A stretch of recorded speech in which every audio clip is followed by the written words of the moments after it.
दोस्तों पिछले महीने जो है वो मैंने कई सारे स्टेबलाइज़र्स खरीदे और उनको अलग-अलग लोकेशन में जो है वो लगाया।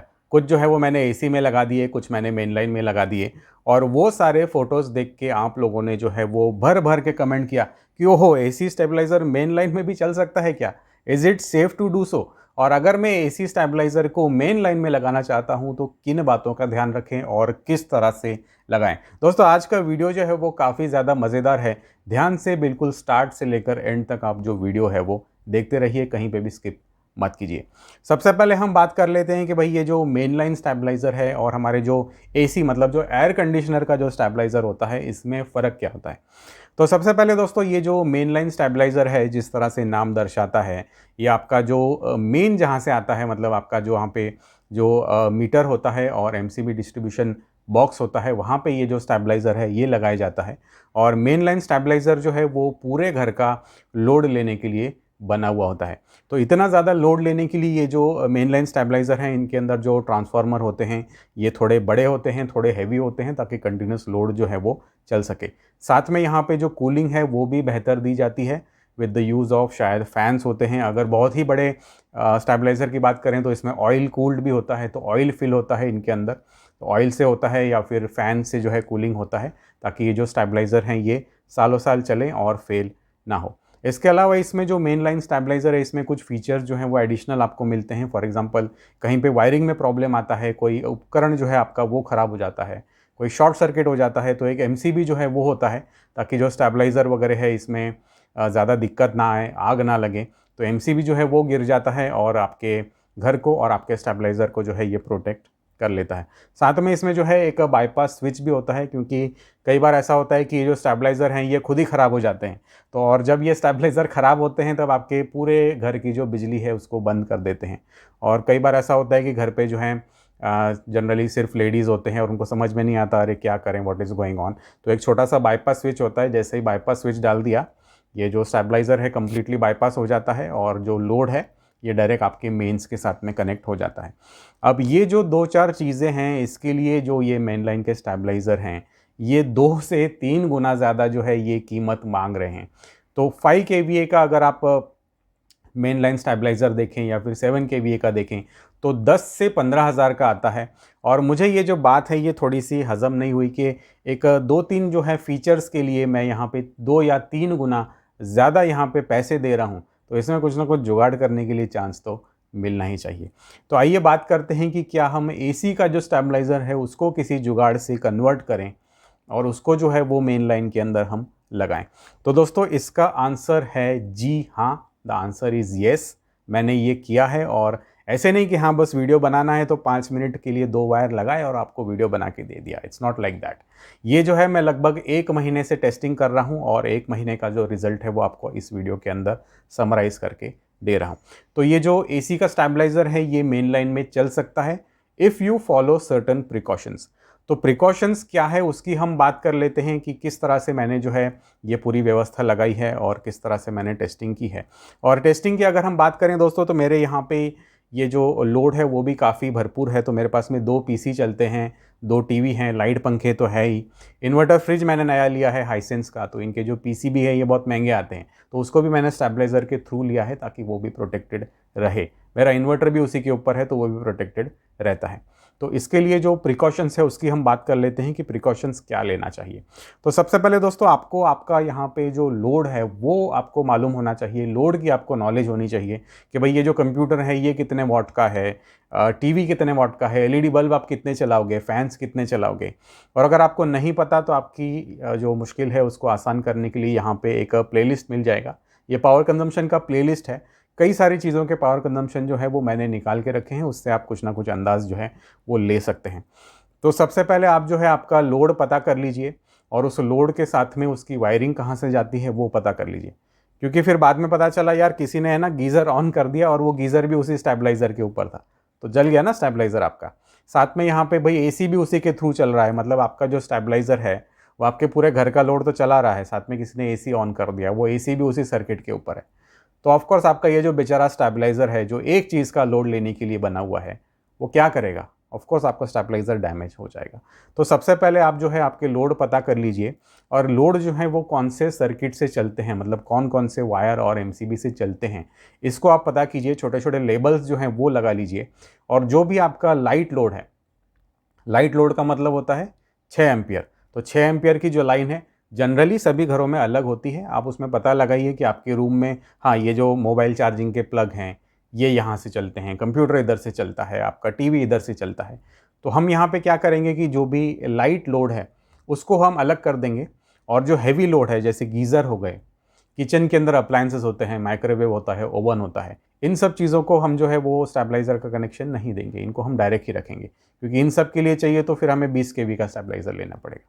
हम यहाँ पे क्या प्रोटेक्ट करेंगे, जो चीज़ें छोटी हैं लेकिन महंगी हैं, for example computer, TV, inverter, fridge, इस तरह की चीज़ें। ओके, तो यहाँ पे आप जो लोड के जो सर्किट है उसको आप अच्छे से आइसोलेट कर लीजिए। अगर आपको ये चीज़ें नहीं समझ में आ रही है तो एक अच्छा प्रोफेशनल वायरमैन बुलाइए। आपके एमसीबी बॉक्स के अंदर ऐसे जाके ऐसे खुद आपको हाथ नहीं डालने हैं, चोट लग सकती है, शॉक लग सकता है। अच्छा वायरमैन बुलाइए, उसको समझाइए कि देखिए भाई, मुझे यहाँ पे जो लाइट लोड है, मेरे रूम के जो लाइट पंखे हैं, कंप्यूटर हैं, उसका जो है मुझे एमसीबी आप अलग बना के दीजिए, और जो गीज़र और ये सब चीज़ें होती हैं, जो एसी होता है, एयर कंडीशनर, उसका आप एमसीबी अलग करा लीजिए। ये सब चीज़ें मैंने भी की थी, पूरा बोर्ड खोल के रखा था मैंने, but I do not recommend कि ये सारी चीज़ें जो है वो आप खुद से करें। तो लाइट लोड जो है वो हमने अलग कर लिया, जिसके ऊपर हम स्टेबलाइज़र लगाएंगे, और हैवी लोड जो है वो हमने अलग कर लिया, मतलब 16 एम्प का जो लाइन है वो अलग कर लिया। और गीज़र वगैरह, anyways the geyser does not care, उसको आप स्टेबलाइज़र लगाओगे तो भी कुछ फ़र्क नहीं पड़ता है, नहीं लगाओगे तो भी फ़र्क नहीं पड़ता है। तो गीज़र और ये सारी चीज़ें, आपका ओवन, टोस्टर, ये सब अलग कर लीजिए। ओके, इसके बाद में हम देखते हैं कि प्रैक्टिकली ये जो स्टेबलाइज़र है ये मैंने कैसे लगाया है। So let's go there. Guys, welcome to the most important part of this video. और अभी हम बात करते हैं कि एक एयर कंडीशनर के स्टेबलाइज़र को मेन लाइन में प्रैक्टिकली लगा के किस तरह से चलाएं, जैसे मैं चला रहा हूं लगभग 1 महीने से। दोस्तों, ये एक 5 kVA का एसी स्टेबलाइज़र है, बाइंग लिंक आपको नीचे मिल जाएगा। और ये जो वायरिंग है ये मैंने खुद यहाँ पे की है। दिखने में जो है आपको थोड़ा सा कॉम्प्लिकेटेड लगता होगा, लेकिन ध्यान से जो है वीडियो देखिए, मैं आपको डिटेल में सारी बातें यहाँ पे समझाऊंगा। तो यहाँ पे देखिए दोस्तों, ये है हमारे एमसीबी का डिस्ट्रीब्यूशन बॉक्स, या फिर जिसे हम कहते हैं मेन डिस्ट्रीब्यूशन पैनल। अब यहाँ पे मैंने क्या किया है, देखिए यहाँ पे ये जो सारे लोड हैं इनको सबसे पहले मैंने ढंग से लेबल करके अलग अलग कर लिया है। और ये जो मेरा पैनल है दोस्तों, मतलब जो कनेक्शन है मेरा, ये 3 फेज़ का है। तो मैंने इसमें फेज़ जो है ये डिवाइड कर दिए हैं, और एक फेज़ जो है देखिए, ये जो ब्लू वाला जो फेज़ है इसको मैंने यहाँ पे दिया है, और ये जा रहा है टू द स्टेबलाइज़र। ये पैनल जो है वो खोल के मैं अंदर से भी बताऊंगा कि वायरिंग किस तरह से होती है। पहले हम जो कंसेप्ट है वो समझ लेते हैं कि क्या हो रहा है। तो दोस्तों, ये जो ब्लू फेज़ है ये जाता है इस एमसीबी में। एमसीबी जो है प्रोटेक्शन ऑफर करेगा, और ये जो एमसीबी का जो आउटपुट है वो जाता है, कंसील वायरिंग की है मैंने, और वो जो निकलता है वो निकलता है यहाँ पे। ये जो सॉकेट है यहाँ पर, वो जो डायरेक्ट जो फेज़ आता है, ब्लू कलर का जो फेज़ है वो आता है। और ये जो सॉकेट है दोस्तों, यहाँ से देखिए आप, ये जो वायर जा रही है ये जा रही है स्टेबलाइज़र को। तो ये जो चीज़ है दोस्तों, ये एक्चुअली स्टेबलाइज़र का इनपुट है, मतलब स्टेबलाइज़र को जो पावर है वो यहाँ से मिलेगी। और स्टेबलाइज़र जो है वो अपना काम करेगा, वोल्टेज को सेफ बनाएगा, जो भी वोल्टेज कम ज़्यादा करना है उसको वो करेगा, और यहाँ से देगा आउटपुट। अब आउटपुट के लिए मैंने क्या किया कि यहाँ पे एक डेडिकेटेड जो है बोर्ड लगा लिया, और बोर्ड के अंदर मैंने ये प्लग लगा के वापस जो है ये वायरें अंदर गई हैं। तो ये वापस अंदर क्यों जा रही हैं, तो वो जा रही हैं यहाँ पे, लेट मी शो यू। तो वो जो जा रही हैं दोस्तों, वो जा रही हैं ये सारे एमसीबी के अंदर। जो स्टेबलाइज किया हुआ जो सेफ करंट होता है, जो सेफ वोल्टेज है, वो मैंने मेरे घर के सभी जो लाइट लोड है, देखिए ये सब लाइट लोड है, मतलब हमारे लाइट पंखे हो गए, कंप्यूटर हो गए, मोबाइल चार्जर हो गए, लैपटॉप हो गए, टीवी हो गए, इस तरह के जो सारी ये लाइट लोड होते हैं, इनमें जो है मैंने उनको दे दिया है, साथ में इन्वर्टर चार्जिंग को भी दे दिया है। मतलब दोस्तों, हमारा जो इन्वर्टर है वो खुद भी प्रोटेक्टेड रहेगा, इन्वर्टर की चार्जिंग भी सेफ रहेगी। और इन्वर्टर जब मेंस मोड में चलता है, ठीक है, तब वो क्या करेगा कि वो ये जो हमारा स्टेबलाइज किया हुआ जो करंट है एक्चुअली, वो उसके आउटपुट में वो बाकी सब जगह पहुंचाएगा। तो इस तरह से हमारा जो फ़ायदा है वो काफ़ी ज़्यादा होता है। अगर आपको समझ में नहीं आया कि इन्वर्टर को हमें क्यों स्टेबलाइज़र के साथ जोड़ना चाहिए तो यहाँ पे आई बटन या डिस्क्रिप्शन में आपको एक डिटेल्ड डेडिकेटेड वीडियो मिल जाएगा। इन शॉर्ट अगर मैं बताऊं तो हमने यहाँ पे एक तीर से दो शिकार किए हैं। घर के सारे लाइट लोड को प्रोटेक्ट कर लिया है, हमने इन्वर्टर को प्रोटेक्ट कर लिया है और इन्वर्टर के बाद में जितनी भी वायरिंग है उसको भी प्रोटेक्ट कर लिया है सिर्फ एक स्टेबलाइज़र लगा के। ठीक है, इसके अलावा दोस्तों जिन चीज़ों को स्टेबलाइज़र की ज़रूरत नहीं है, फॉर एग्जांपल भाई ओवन में क्यों लगाना, ओके। इसके बाद में ये जो एसी होते हैं, अगर ये मैं इसी स्टेबलाइज़र के ऊपर डाल दूंगा तो स्टेबलाइज़र ओवरलोड हो जाएगा, स्टेबलाइज़र जल जाएगा। तो वो सारी चीज़ें जो है वो मैंने अलग की हैं, आपको वीडियो में बताता हूँ किस तरह से अलग की हैं। तो ये गीज़र वगैरह जो है वो अलग है और ये जो पैनल है ये अलग है। अब आइए बात कर लेते हैं थोड़ा सा प्रोटेक्शन की। तो प्रोटेक्शन जो मेन लाइन स्टेबलाइज़र में हमने कहा था कि दो तरह के जो प्रोटेक्शन है वो ज़्यादा मिलते हैं। तो पहला प्रोटेक्शन तो आपने देख लिया, यहाँ पे आ गया। जो मेन लाइन स्टेबलाइज़र का जो MCB है वो हमने इसी पैनल के अंदर दे दिया। तो स्टेबलाइज़र अगर शॉर्ट सर्किट होता है या फिर कोई प्रॉब्लम होती है, वायरिंग टच होती है, तो ये जो MCB है ये गिरेगा और ये हमारे स्टेबलाइज़र को प्रोटेक्ट करेगा। दूसरे टाइप की फैसिलिटी जो है वो मैंने यहाँ पे बना दी है इन बोर्ड्स के अंदर। तो बाई चांस अगर स्टेबलाइज़र जो है दोस्तों किसी कारण से हमारा डैमेज हो जाता है या फिर इसे निकाल के जो है हमें सर्विस में भेजने की ज़रूरत पड़ती है, तो हमें क्या करना है कि यहाँ से जो ये सप्लाई ले रहा है इसको निकालना है। तो स्टेबलाइज़र अलग हो जाएगा और ये जो प्लग है जिससे हमारा घर का जो लोड है वो चल रहा है, फिलहाल ये स्टेबलाइज़र से चल रहा है, लेकिन ये प्लग अगर निकाल के आप यहाँ पे लगा देंगे तो यहाँ पे क्रिएट हो जाएगा बाईपास। मतलब स्टेबलाइज़र निकाल के आप सर्विस में भेज सकते हैं और हमारे घर का जो लोड है वो यहाँ से बाईपास चलते रहेगा और घर के अंदर जो लाइट पंखे हैं, जो भी लोड है यहाँ पे, ये बंद नहीं होगा। तो इस तरह से जो है दोस्तों मेन लाइन स्टेबलाइज़र के दोनों भी जो खास फीचर्स हैं, that is MCB protection as well as bypass, वो जो है मैंने यहाँ पे बना लिया है। तो बाईपास आप कर सकते हैं मैन्युअली, सिर्फ एक प्लग उठा के यहाँ लगाना है। ओके, अभी मैं क्या करता हूँ कि ये जो पैनल हैं इसके स्क्रू खोल लेता हूँ और प्रैक्टिकली आपको जो है इसका अंदर से वायरिंग किस तरह से किया है वो मैं आपको बता देता हूँ।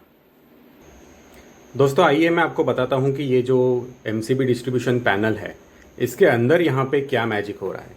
तो जैसे कि आप समझ सकते हैं कि ये जो कनेक्शन है दोस्तों ये 3 फेज़ वाला कनेक्शन है। तो 3 फेज़ जो है वो यहाँ पे आते हैं ये बड़े ब्रेकर में और यहाँ से जो तीनों फेज़ हैं ये डिस्ट्रीब्यूट किए जाते हैं। अब यहाँ पे मैंने क्या किया है कि ये जो ब्लू वाला फेज़ है देखिए, इसको मैंने यहाँ पे डेडिकेटेड कर दिया है स्टेबलाइज़र के लिए। तो ये जो ब्लू वाला फेज़ है ये बिल्कुल सेपरेट है, ये इस MCB में जाएगा और MCB जो है वो भी काफ़ी तगड़ा लगाया है मैंने, 20 एम्पियर का जो है वो MCB लगाया है। और MCB जो है हमारा स्टेबलाइज़र प्रोटेक्ट करेगा। तो मेन लाइन स्टेबलाइज़र के अंदर जो पहला फीचर होता है वो यहाँ पे आ गया है हमारे पास में। तो ये जो MCB है ये डायरेक्टली स्टेबलाइज़र को जाएगा, इस वायर के ज़रिए ये जाता है ऊपर से और वो जो वायर है वो इस स्टेबलाइज़र के अंदर हमारा जो सप्लाई है वो पहुँचा देता है। अब स्टेबलाइज किया हुआ जो करंट आता है, जो स्टेबलाइज़र का जो आउटपुट है वो आउटपुट यहाँ पे आता है, लाल वायर के ज़रिए इधर आता है। और ये जो पूरा सेक्शन है 1 2 3 4 5 6, ये जो 6 ब्रेकर हैं दोस्तों, ये पूरा एक बस बार के ऊपर लगा हुआ है। ये जो ग्रे वाली पट्टी आप देख रहे हैं ये एक बस बार है। तो ये जो सिंगल ये जो लाल वायर का जो कनेक्शन है, जो एक्चुअली स्टेबलाइज़र से हमारा जो सेफ करंट बन के आता है, जो स्टेबलाइज्ड आउटपुट आता है, वो इस लाल वायर के ज़रिए आता है यहाँ पे। और ये जो बस बार है, ये बस बार इनको ये सभी जो 6 MCB हैं ये वाले, इनके अंदर जो है ये डिस्ट्रीब्यूट कर देता है, यहाँ पे ये कनेक्ट कर देता है। तो एक वायर जो है एक्चुअली वो यहाँ पे इन 6 MCB के ऊपर गई है। और यहाँ पे आप जिस तरह से देख सकते हैं कि जो लाइट लोड है वो लाइट लोड मैंने अलग कर लिए हैं, ऑफिस का अलग, किचन का अलग, इन्वर्टर चार्जिंग का अलग।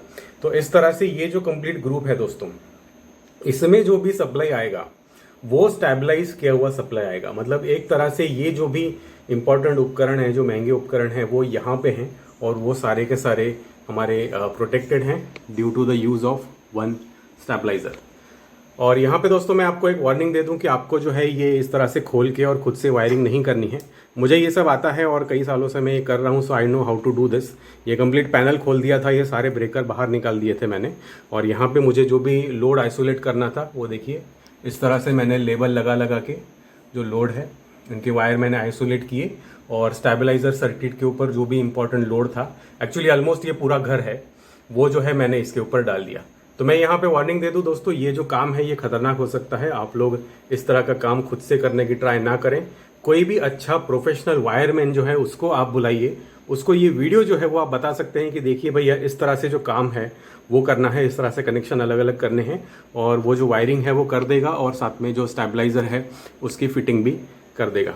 तो ये एक ग्रुप हो गया हमारा स्टेबलाइज़र वाला। उसके अलावा यहाँ पे कुछ एडिशनल ग्रुप्स हैं, जैसे ये गीज़र है। अब गीज़र को स्टेबलाइज़र देने की ज़रूरत नहीं है।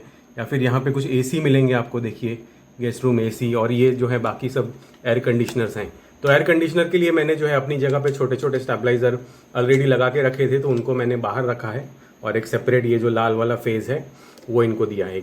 तो गीज़र, एसी, उसके बाद में जो है ओवन वगैरह जो है, आप देखिए, I don't know if you can read this. तो ये जो सारी चीज़ें हैं ये ओवन का है। तो ये जो चीज़ें हैं ये स्टेबलाइज़र सर्किट के बाहर हैं, ताकि हमारा जो स्टेबलाइज़र है ये अच्छे से काम करे और स्टेबलाइज़र जो है वो ओवरलोड भी ना हो। आइए ये जो पैनल जो है इसको मैं लगाते हैं और फिर इंस्टॉलेशन फिनिश कर देते हैं। दोस्तों अभी जो है वो हमने देखा कि एक एसी स्टेबलाइज़र को carefully with in limits main line के साथ में चलाया जा सकता है, लेकिन एक स्टेबलाइज़र भी तो लेना पड़ेगा ना, तो कौन सा लेना है? So which stabiliser is suitable for this kind of conversion. तो यहाँ पे आपको जो स्टेबलाइज़र मैं रेकमेंड करूँगा वो रेकमेंड करूँगा कि आप बड़ा हट्टा कट्टा स्टेबलाइज़र लीजिए। कम से कम जो है 5 kVA उसका रेटिंग होना चाहिए, या फिर 2 टन एसी। जो 5 kVA के जो स्टेबलाइज़र हैं उसको जनरली 2 टन के जो एसी हैं, बड़े हट्टे कट्टे जो एसी हैं, उसके लिए रेकमेंड किया जाता है। तो उस कैटेगरी के जो स्टेबलाइज़र हैं वो आप परचेस कीजिए। कई सारे जो बाइंग लिंक हैं 2 टन वाले हट्टे कट्टे स्टेबलाइज़र के, वो मैंने नीचे डिस्क्रिप्शन में दिए हैं। मुझे सपोर्ट करने के लिए अगर आप स्टेबलाइज़र ले रहे हैं, हमेशा मेरे अफिलिएट लिंक से ही परचेस कीजिए, और आपका परचेस प्राइस तो वैसे भी सेम ही होता है, तो बिंदास जाके परचेस कीजिए। गलती से भी छोटा 1 टन 2 टन का स्टेबलाइज़र मत लीजिए, वो नहीं चल पाएगा। इसके अलावा अगर स्टेबलाइज़र में कूलिंग फ़ैन लगा होगा तो वो भी एक बेहतर चॉइस है, तो कूलिंग फ़ैन वाला स्टेबलाइज़र जो है वो आप प्रेफर कीजिए। इसके अलावा इसका जो स्टेबलाइज़र का जो कैपेसिटी है इसको कैसे पता चलें, और इसमें जो कैपेसिटी है उसमें मैं डी रेटिंग करने वाला हूँ। तो डी रेटिंग मैं किस तरह से करूँगा? दोस्तों जो 5 kVA का जो स्टेबलाइज़र है इसको मैं डीरेट करके इसको सिंपली मैं आधा कर दूंगा, मतलब 5 kVA को मैं यहाँ पे मानूंगा 2 या फिर 2.5 kVA। अब भाई ऐसा क्यों, आपने ये रेटिंग कम क्यों कर दिया इसका? दोस्तों इसके लिए हमें ये समझना पड़ेगा कि ये जो एसी का स्टेबलाइज़र है ये बना हुआ है एसी के लिए, और एसी जो है ये कंटिन्यूस लोड नहीं होता। एसी का जो कंप्रेसर है जब वो स्टार्ट होता है तब एकदम से जो है एनर्जी कंज्यूम करता है, लेकिन जैसे ही हमारा रूम थोड़ा सा कूल हो जाता है तब उसका जो कंप्रेसर है वो बंद हो जाता है।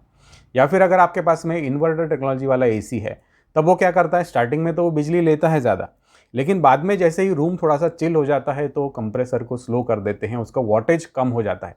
अगर आपको जानना है कि ये वॉटेज कितना कम होता है तो अगेन वीडियो जो है वो मैंने बना रखा है, एलजी का एसी है, 500 वाट के भी नीचे आ जाता है ये। ओके, तो जाके देखिए, आपको डिटेल में पता चल जाएगा। तो यहाँ पे क्या हो रहा है कि ये जो एसी स्टेबलाइज़र है इसको एक तरह से आप कह सकते हैं कि हाँ, सांस लेने के लिए फुर्सत मिल जाती है, थोड़ा सा रेस्ट पीरियड मिल जाता है, ताकि इसके जो ट्रांसफार्मर वाइंडिंग्स हैं, जो रिलेज हैं, ये थोड़े से ठंडे हों। तो इसके लिए इसका जो लोड है उसको मैंने डीरेट कर लिया है। तो ऐसे नहीं कि भाई 5 kVA का आपने स्टेबलाइज़र ले लिया एसी वाला और पूरा आप मतलब घंटों तक उसके ऊपर 5 kVA का जो लोड है वो आप चलाते जा रहे हैं। क्योंकि पता चला जब हम घर पे लोड चलाते हैं, भाई पंखे चला रहे हैं तो रात भर चलते जा रहे हैं, बच्चे टीवी पे कार्टून देख रहे हैं तो देखते ही जा रहे हैं घंटों तक। तो इस तरह से तब आपका जो 5 kVA का जो स्टेबलाइज़र है उसको आप आधा पकड़िए, 2.5 तक जो है आप उसके ऊपर लोड डालिए, ताकि ये जो स्टेबलाइज़र है ये आपका ओवरहीट ना हो और इसके वाइंडिंग्स वगैरह जो है वो ना जले। दोस्तों मैंने जो स्टेबलाइज़र यहाँ पे लगाया है मेन लाइन पे, ये ऑल्टेन का है। 5 kVA 130 वोल्ट से लेकर 280 या 285 वोल्ट तक ये समझा लेता है। लेकिन स्टेबलाइज़र लेने से पहले मैंने जो है इसका रिव्यू बनाया है, रिव्यू का एक यहाँ पे कार्ड आएगा, वो कार्ड जो है वो आप जाके देख लीजिए। तो वो जो रिव्यू है उसको देखने के बाद में आप स्टेबलाइज़र के अंदर इन्वेस्ट कीजिए। उसके अलावा दोस्तों अगर आपको स्टेबलाइज़र जो है अलग अलग होम अप्लायंस में लगाना है और उसके लिए बोर्ड बनाने हैं, तो बोर्ड बनाने का कार्ड यहाँ पे आएगा, जिसकी वजह से आप ये जो स्टेबलाइज़र है किसी भी होम अप्लायंस के अंदर लगा सकते हैं without cutting the wires. So that's it for this video का। इस वीडियो देखने में अच्छा लगा तो लाइक और सब्सक्राइब ज़रूर कीजिए। Take care and have a nice day guys.